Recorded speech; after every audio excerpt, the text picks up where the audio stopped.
Hey guys, Drifter here. Welcome to Black Ops 3 In Depth. In today's episode, we're going to be reviewing the Elgato 9 machine pistol. This is still, hands down, the best secondary weapon in the game, despite the fact that it was heavily nerfed recently. However, before I talk about the Elgato 9, I kinda sorta need to talk about a mistake that I made in the last In-Depth episode, which was on the RK5. I got the damage wrong. I said the damage was 35, 29, 22. I kinda accidentally sorta forgot one damage zone. It's actually 35, 29, 19 at long ranges, so I kind of screwed that up. I said it would occasionally be a 5-shot kill. It's actually 6 at very long ranges, though that doesn't change the handling of the weapon very much, but I do like to correct my mistakes when I can. Let's move on to the Elgato 9 damage, though, which is 30 up close. It'll deal 29 at this weird kind of medium range, then decrease to 22, and then finally at very long ranges, it'll decrease to 19, giving it the lowest damage in class at most any range. So very low damage pistol.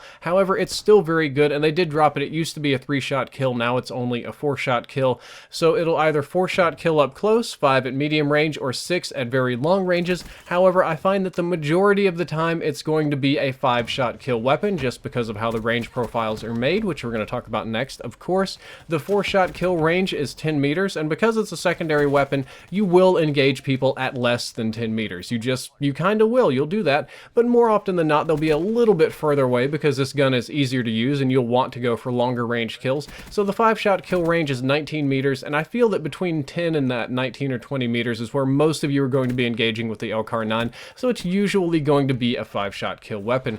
Headshot multiplier is 1.1x, making it useless at everything except very long ranges. It doesn't help you at all at any range except the maximum range. At the maximum range, it can get you one less shot to kill, but that's kind of it. So overall, not very useful, and I wouldn't be going for headshots unless I wanted to get camos on the weapon. That's my recommendation for every single secondary weapon in the game, because headshots are just kind of for camos on them.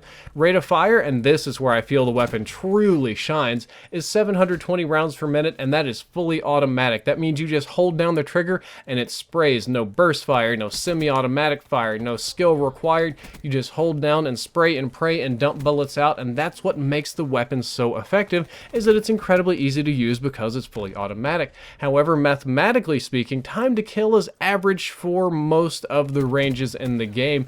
The RK5 can kill faster, the MR6 has better range, so when we're looking at like a pure mathematical time to kill, it's not fast, it's not the worst. The MR6 is actually the worst overall, but it's just kind of average. It's not very spectacular for very many ranges, and it underperforms most of the submachine guns in the game, though it could definitely be classed as a submachine. Like, it's almost as good as some of the submachine guns, but not quite. It's like a pocket SMG. Magazine size is 20, extended mags is 28. For most any secondary weapon, I would say that's really high. However, for the Elgato 9, I'm going to say that's low, because you're going to dump that entire 20-round magazine very, very quickly, and you'll be doing a lot of reloading, so I think extended mags is a very useful attachment for the secondary weapon. Iron sights are workable for the most part. They're not excellent, and I'm not going to quite call them good. They're whatever you want to call one step below good. It's totally okay to put some sort of optics on this weapon. It works fine that way. But overall, the iron sights are quite workable. I don't have to have optics, though they are nice. And at most of the ranges I'm using this pistol, optics aren't going to be necessary because it's, you know, more or less close range. Recoil, unfortunately, isn't very good, though. Recoil is moderate to high, depending on how you want to call it. And it's not very consistent either. This has the most recoil, the most kick, and the least consistency of all three, the two other you can compare to secondary weapons in the game. It's just not an accurate type deal. Now, it's not that inaccurate, it's not that bad or that hard to use, but it's not as accurate as the other ones, and I would want to point that out. It's got good hipfire spread, though. That's nice. You can do some pretty crazy stuff when you put a laser sight on it or go akimbo, and I'm going to end up not recommending akimbo because that's a little bit fluky in my opinion. But I mean, sometimes it's amazing, but sometimes it's just really not. But the hipfire spread is quite good. Aim down sights time is 100 milliseconds, which is average for the class. That's the same as the MR6, but a little bit faster than the RK5, which for some reason ADS is a little bit slower. Reload time is 1.5 seconds, which is the same as everything else for the secondary weapon class, and you're going to be doing that a lot. So fast mags isn't too bad of an attachment either. It has a low wall penetration factor, making it hard to wallbang with. Like most of the secondary weapons, it's just not good for wallbanging, no matter what you want to do with it.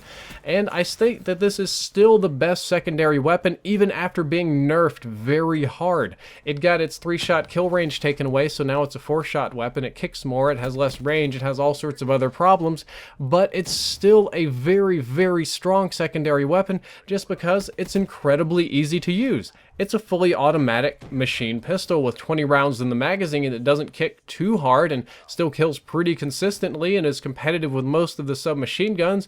It's basically like a pocket SMG or like the Cap 40 from Black Ops 2. Super easy to use. Yeah, the MR6 is better for long range, and yeah, the RK5 has a theoretically faster time to kill at most ranges, but those weapons take skill. This one doesn't. You can just whip this one out and spray all over people and kill them very, very quickly, and that's what I'd recommend it for. That's why I think the vast majority of people use this as a secondary, because it's just incredibly easy to use.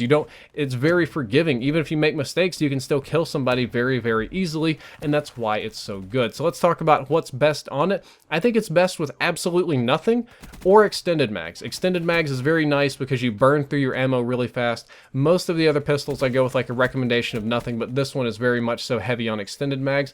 A lot of people would recommend akimbo, and I'm not gonna lie, akimbo is a very strong attachment, but it's just not a consistent attachment. Sometimes akimbo is awesome, and sometimes I empty both of my magazines and hit nothing, so I'm not a big fan of that kind of inconsistency. So I'd recommend just with nothing or extended mags. Guys, that is all for this in-depth episode. I hope you enjoyed it, and I hope you learned something useful. If you did, don't forget to like, favorite, and subscribe. The previous episode was on the RK5 with the mistake, and the next episode is going to be on the BRM. Drifter out.